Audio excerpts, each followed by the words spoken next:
Այսպես նյութապես շահագրգռելու Չէ, դրա հետ գործ չունենք։ Ես մի հատ հայտարարություն անեմ, որից հետո փորձեմ կարճ անդրադառնալ ձեր հարցերին։ Քիչ առաջ գործընկերս ներկայացրեց, հա, ինչ վարչական հսկողության պայմաններում ինչ են դնում։ Ասում են, որ ընդհանրապես չշփվի այս նախընտրական կառույցության հետ կապված անձանց հետ, հա, տեխնացուների հետ։ Ընդհանրապես անձը չայցելի նախընտրական շտաբ։ Դա ում վերաբերյալ են ասել։ Հերթով գալիս եմ, հա, ես հայտարարությունս ավարտեմ։ Այսինքն իրենց պահանջները վարչական հսկողության ներքո սրանք եւ ընդհանրապես չշփվի որևէ անձի հետ ժամը 8-ից էլ մինչեւ առավոտյան 9, եթե չեմ սխալվում, մնա բանը։ Մենք նկատի պիտի ունենանք, որ երկու անձի դեպքում մենք ունենք համայնքի ավականու անդամների տեխնացուների գործ ունենք հենց տեխնացուների հետ։ Այսինքն սրանով երբ որ վարչական հսկողություն են իրականացնում եւ իշխանությունը ցանկանում է որ այս անձին չգնան օրինակ նախընտրական շտաբներ, չշփվեն տեխնացուների հետ, այսինքն ինչ, ընդհանրապես առնչություն չունենան նախընտրական այս ամբողջ գործընթացի հետ։ Ընտրությանը չմասնակցեն։ Փաստորեն ստացվում է ընտրությանը էլ չմասնակցեն, որովհետեւ իրենք փաստորեն այդ ընտրությունը հենց ինքնին կապված ավական ընտրությունների հետ։ Հետևաբար սրանով սահմանափակումը փորձում են սահմանափակել անձի նաեւ քաղաքական իրավունքը։ Այն իմաստով, որ անձը իրավունք ունի զբաղվելու քաղաքականությամբ եւ նաեւ առաջադրվելու համայնքներում որպես ավականու տեխնացու։ Այս մի մասով, երկրորդ մասով հայտարարությունս։ Երկուզեն ուզում են խլեն, էլի։ Ինչպես։ Երկուզեն պակաս կտա։ Հա։ Չէ, բացի երկուզեն, այսինքն իրենք ուզում են, որ այս մարտիկ ընդհանրապես օրինակ այսօր քարոզչության վերջին օրն է, կամ վաղնա վերջին օրը, կամ այսօր։ Այսինքն իրենք պահեցին այս անձանց կալան ձերբակալված, այսօր էլ այդ սահմանափակումը փորձելու են կիրառել, որ ընդհանրապես այսօր քարոզչությանն էլ չկարողանան մասնակցել։ Այսինքն կազմակերպական աշխատանքներն էլ չկարողանան անել։ Ընդ որում պետք չի դիտարկել սա միայն տեխնացուների մասով։ Շտաբի աշխատակիցներ կան ձերբակալվածների մեջ։ Հաջորդը, որ ուզում եմ հայտարարություն անել, վերաբերում է ձերբակալմանը։ 3 երեկոյան ժամոտ 5-ի կողմից, երբ որ հակակոռուպցիոն կոմիտեն տարածեց հայտարարություն, որ այս անձանց նկատմամբ վարչական հսկողություն խափանման միջոց պիտի կիրառվի, այդ պահից սկսած մինչև այս պահը այդ անձիկ ձերբակալված են ապօրինի,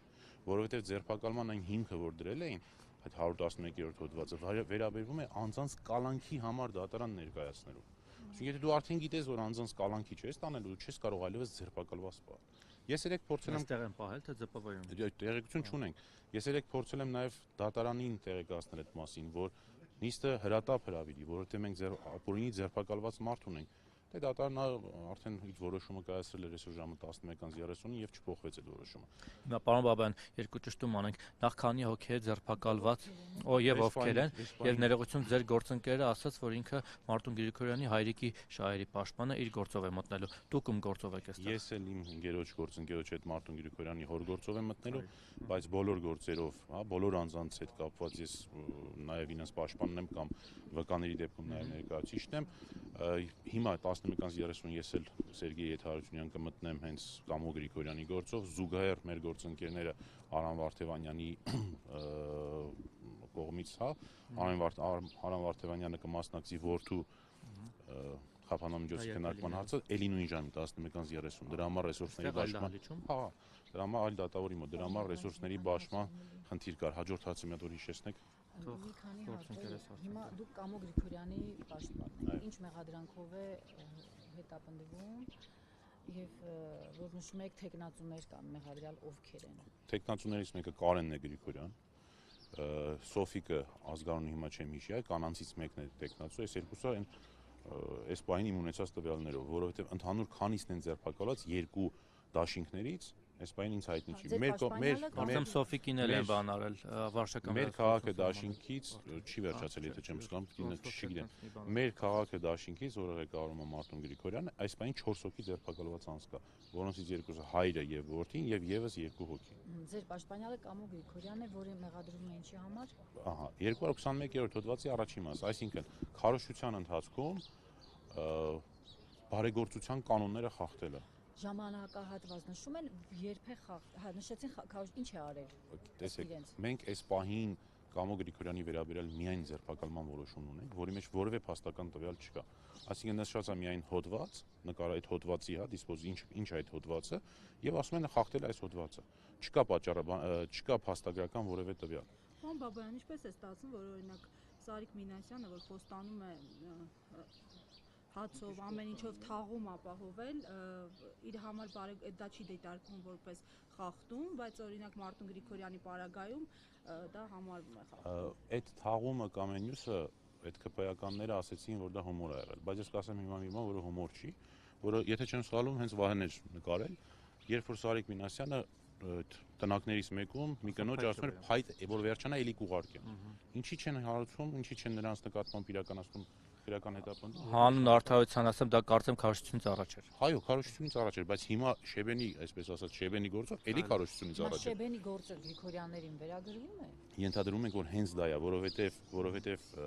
անկախ դիտորդների այդ հաղորդումից հետո այն հոդվածով, որով իրենք ասել են եւ այն նկարագրությամբ, հիմա ձերբակալման որոշման մեջ առանց փաստական տվյալների, բայց տեսնում ենք այդ նույն հոդվածը, գործողությունները մոտավորապես ասեն համակցում են։ Քարոզությունից առաջաժամանակահատվածի մասին չի ասել, ես եթե չգիտեմ, անկախ դիտորդ հաղորդում է ներկայացրել հանցագործության մասին, ասում է, որ այս մարդը իբր այս բանն են արել։ Շիբենի հետ կապված բազմիցս ես էլ եմ հայտարարություն արել, որ տեխնացուն իր տեսահոլովակով ներկայացնում է իր կատարած աշխատանքը տարիների ընթացքում կոնկրետ մի դրվագն է։ Բնականաբար չկա որևէ դեպք, որ Մարտուն Գրիգորյանը կամ իր թիմի անդամները կկատարեին քարոզչության ընթացքում արգելված արարք, հետևաբար վստահաբար կարող եմ ասել, որ չեն կարող ներկայացնել այդպիսի որևէ ապացույց։ Որ ասում եք քաղաքական իրավունքները կոնկրետ Կամո Գրիգորյանի մասով Կամո չէ, Կարեն Գրիգորյանի ձեր պաշտպանյալ նաև Կարեն Գրիգորյանի։ Ես տեխնացուների մասով եմ ասում առնվազն, որտեղ տեխնացուների իսկ իրենց, եթե վարչական հսկողություն սահմանեն ու չկարողանան տնից դուրս գալ փաստացի չքվեարկել կամ օրինակ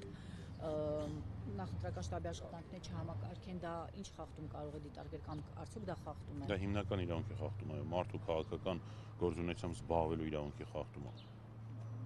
Դա եվրոպական կոնվենցիայով սահմանված իրավունքների խախտում է։ Դա քաղաքացիական եւ քաղաքական իրավունքների միջազգային կոնվենցիայով սահմանված խախտում է։ Այսինքն անձի փաստորեն ինչ է ստացվում, քաղաքական քաղաքականությամբ զբաղվելու իրավունքի ձեռքում է, նաև քաղաքացիական, ոչ միայն քաղաքական։ Այսինքն Գրիգորյանները ճիշտ ենք հասկանում։ Եթե բավարարվի այս միջնորդությունը, ապա այո, մենք գործ կունենանք անձանց քաղաքական իրավունքների ապօրինի սահմանափակման հետ։ Իսկ քննչականը ինչ տիպի սահմանափակում է ուզում, նշված է։ Նոր ասեցի, այո, ուզում են, որ գոնե առնվազն նախորդ նիստով, որը մերժվեց, նախորդ գործով, որը մերժվեց դատավորի կողմից, ինչ են ուզում։ Ուզում են, որ այս մարդիկ չշփվեն որևէ տեխնացու հետ, չշփվեն։ Բոլորին դա բնականաբար նույնն է լինելու։ Չշփվեն այս մարդկանք, այդ տեխնացուների հետ, շտաբի որևէ աշխատակցի հետ, չայցելեն շտաբ եւ այլն, եւ ընդհանրապես չշփվեն որևէ մեկի հետ, բացառությամբ փաստաբանի եւ ինչ են ասում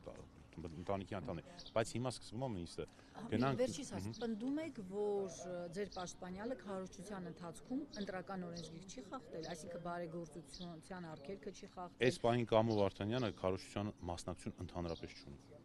Հայրը Մարտուն Գրիգորյանի հայրը։